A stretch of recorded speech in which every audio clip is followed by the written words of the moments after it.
outlets. Last night I'm watching Fox News Channel, and Mike Lewis, Wycomico County Sheriff, was on talking about his experiences here in Baltimore, and I told you about it.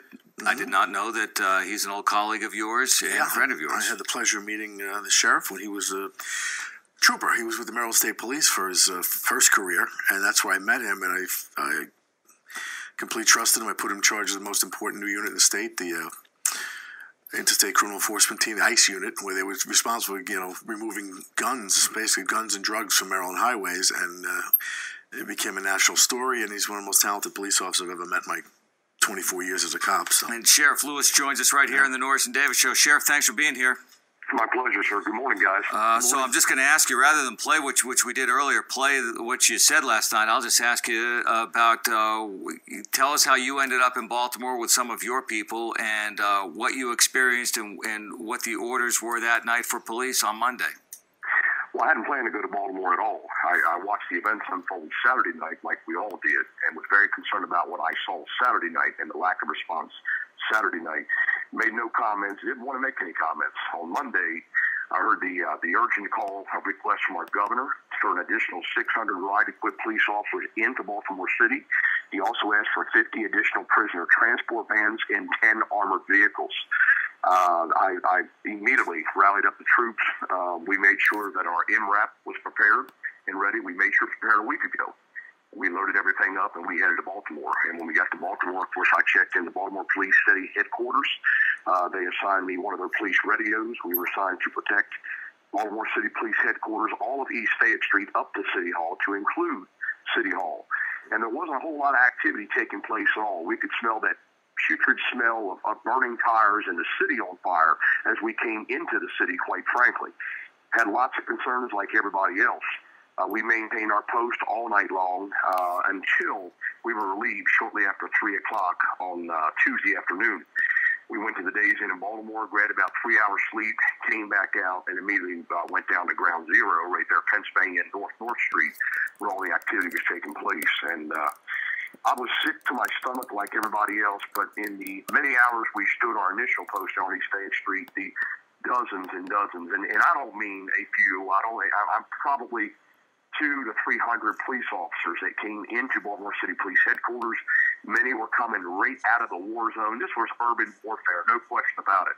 And they were coming in absolutely beaten down and got out of their vehicles, thanked us profusely for being there, apologized to us for having to be there. They said, we could have handled this, we're very capable of handling this, but we were told to stand down, repeatedly told to stand down. And I had never heard that order come from anyone. We went right out to our post as soon as we got there, so I never heard the mayor say that. But repeatedly, these guys, and there were many high-ranking commanders within the Baltimore City Police Department, from the rank of colonel, major, captains, lieutenants, sergeants, and, of course, those in the trenches. And these guys told me they had essentially been neutered from the start. They had been spayed from the start. They were told to stand down. You will not take any action. Let them destroy property. I couldn't believe it. I'm a 31-year veteran of law enforcement. As Colonel said, we worked together, and I had never heard anything like this before in my life. And these guys obviously aren't going to speak out. And the more I thought about this, I wasn't going to say anything publicly, but when I was approached by a reporter at Ground Zero there at Pennsylvania Avenue, I had to say a few things. And I apologize if I upset people, but I believe in saying it like it is. Sheriff, I've talking about this all morning, obviously, because people text again. I got one that just came in. Someone who's in law enforcement said they listened to the scanner when the police were backing off, and they were screaming over and over the radio to stand down over and over again. If you've heard this, we've gotten people who are there saying this is the fact of it, and I can't tell you how many police officers saying this.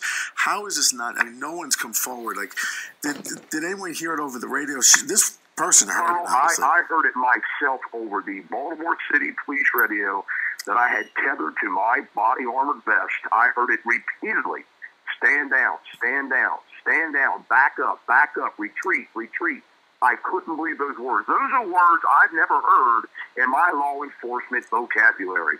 Baltimore City Police, of all law enforcement agencies, are very capable of handling that city. They're trained to handle that city. And these guys were hearing words that had never been echoed in their lives and their careers. Stand down, back up, retreat, retreat. I heard it. I heard it myself on that police radio, and I couldn't believe it. That's all I wanted to know. So how can they be denying that this ever happened? Well, it happened, sir. I heard it with my own ears. My commanders had two of my sergeants from the Wicomico County Sheriff's Office standing next to me, shaking their heads in disbelief. We couldn't believe what was going on. We couldn't believe these guys being ordered to stand down, retreat, retreat.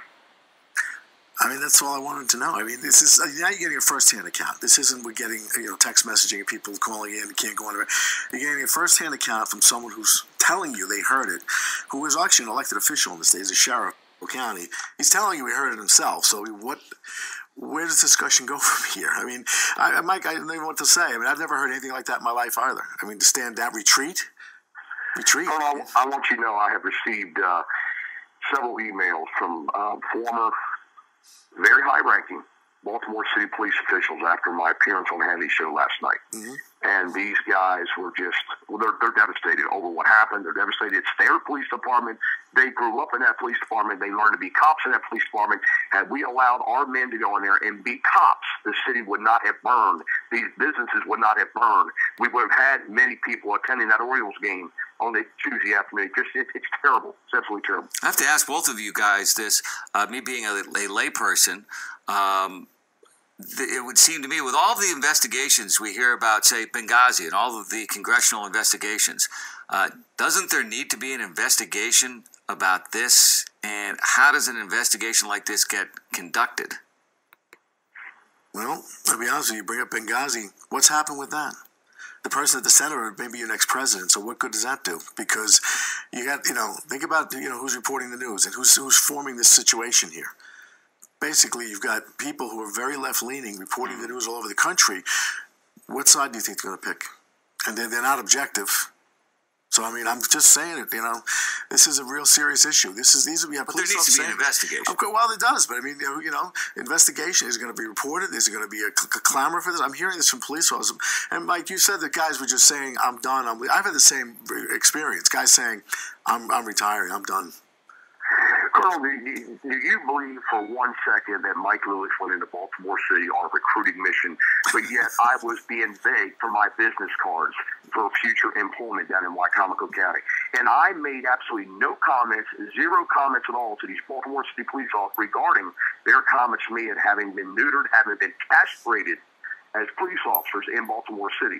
And they said, sir, we're getting out of here. Are you guys hiring? I said, actually, we do have one open vacancy down in Wicomico County. and 4,000 applications. And they're asking me for my business card. We're talking with Sheriff Mike Lewis from Wicomico County. I want to your take on my question about an investigation. Oh, I couldn't agree with the Colonel more about an investigation. Something certainly needs to be done to ensure the American people this never happens again. Baltimore City deserves an investigation. Well, let me tell you now, I got a text message to a high-ranking police official. He isn't lying. Someone else said if he said it, it happened. So we're getting messages now from police leaders throughout the city saying it happened. I mean... Sheriff, Mike, I'm really proud that you stepped up, because if you didn't open the door, I don't know if, the guys in Baltimore City can't say anything. Colonel, and I know our men and women in Baltimore City cannot say a word. It broke my heart, and I'm sorry. I love the men and women in uniform. It's as you well know, it's my blood. I breathe it. I sleep it. And to see these guys demoralized coming in and out and hearing their comments, hearing their short stories of being told to stand down, let them loot, let them destroy property, quote, it's only property. I couldn't believe what I was hearing. I can't either. This is unfathomable. In my entire life, I can't imagine this. All right. Sheriff, thank you so much for your time. And I'm sure, Ed, you'd say thank you for coming forward. I thank him for his service all these decades. He taught me things I never knew. Sheriff, thank you. Appreciate it.